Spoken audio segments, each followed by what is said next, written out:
Келін болып шаңырақтың берекесін кіргізу менің ең бірінші міндетім. Әуелі ас үйден басталған тіршілік үйдің берекесі. Келін болу тек еңбек емес, жүрекпен сезінетін өнер.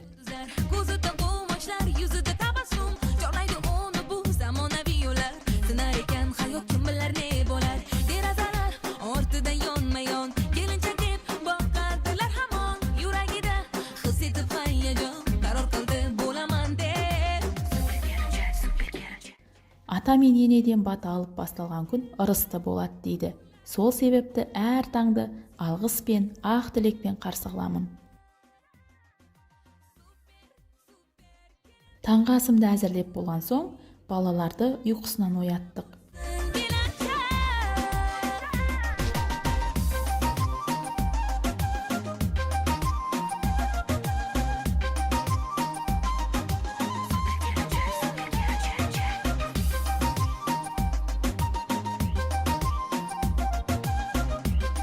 Барлығымыз таңғы асқа жайғасып отырдық.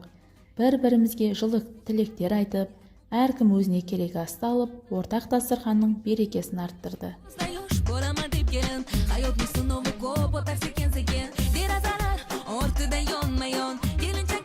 Таңғы астан кейін ата-апалары балаларды балабақшаға шығарып салды.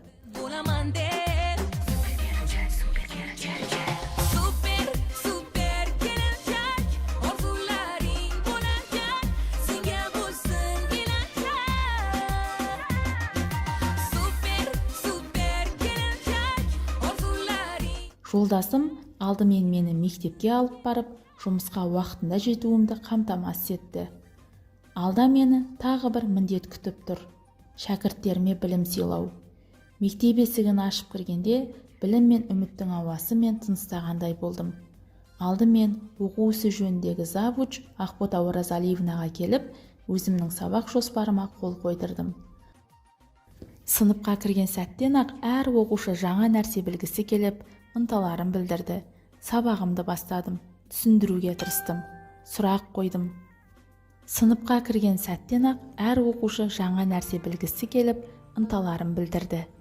Сабағымды бастадым, түсіндіруге тырыстым, сұрақ қойдым. Балалардың жауабына сүйсіне қарап, әрбір дұрыс жауапқа қуанып отырдым. Кейде қателессе де, еш жазғырмай керісінше қанаттандырып, қолдап, олардың сенімін арттыра түсуге тырыстым. Сабақ уақыты да аяқталды. Бірақ мен үшін жұмыс күні әлі аяқталған жоқ еді. Түстен кейін мектебімізде ата-аналармен бірлесіп өткізілетін интеллектуалды ойын ұйымдастырдым. Ата-аналар көңілді әрі ерекше дайындықпен жиналды. Ойын барысында түрлі сұрақтар қойылып, логикалық тапсырмалар орындалды. Топтық жұмыс арқылы ата-аналар бірге ойланып, шешімдер қабылдады.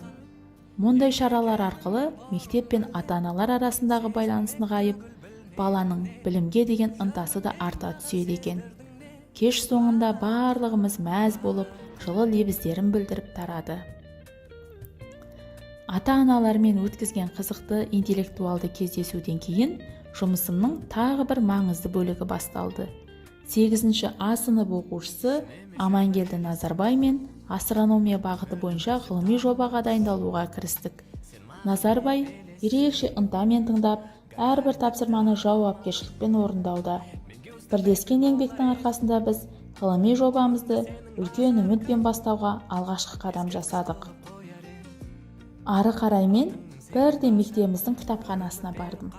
Ертеңгі күнгі сабағымды сапалы әрі мазмұнды өткізу үшін қажетті оқулықтар мен қосымша әдебиеттер іздеп, әр кітапты қолыма алып, парақтап, сабақтың әр кезіне лайықты материалдар жинап үйге қайттым. Өзіңді танып білгенімде, қасыңда әрге жүргенімде. Үйге қайтқан соң, анам екеуміз қызықты әрі көңілді әңгіме айта отырып, тірлігімізді үйлестірдік.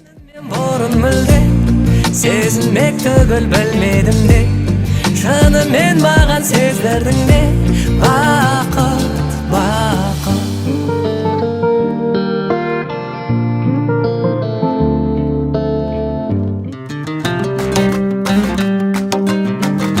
Кешкі асты дайындап, атам мен енем үшеуміз заңғарды жұмыстан, балаларды балабақшадан күтіп алдық.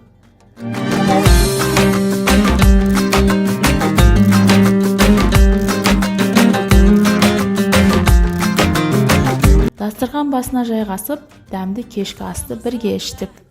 Кешкі ас үстінде әркім өз күнінің қызықты сәттерімен бөлісті. Жылы әңгімелер айтылды. Осындай қарапайым, бірақ ең қымбат сәттер жүректің терең түкпірінде мәңгілік естелік болып сақталады екен. Кешкі асымызды ішіп болған соң, анам екеуміз балалардың сабағын оқытуға кірістік.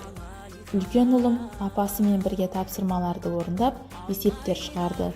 Ал мен кенжетайыма қызықты логикалық тапсырмалар орындатқыздым. Ары қарай ата-апасымен бірге бейнефильм көруге отырды. Біз жолдасымыз Аңғар екеуміз жаттығу залына шықтық. Аптасына 2-3 рет үзбей барып тұруға тырысамыз. Әрбір жаттығу бізге күш әрі сергектік береді. Осылайша жаттығу залынан кейін үйге қайттық. Мен ертеңгі сабағымды жүйелеп, сабаққа қажетті құралдарды реттеп, тағы бір тыныштықта өз ойларымды жинақтап, жақсы дайындықпен дем алуға дайындалдым.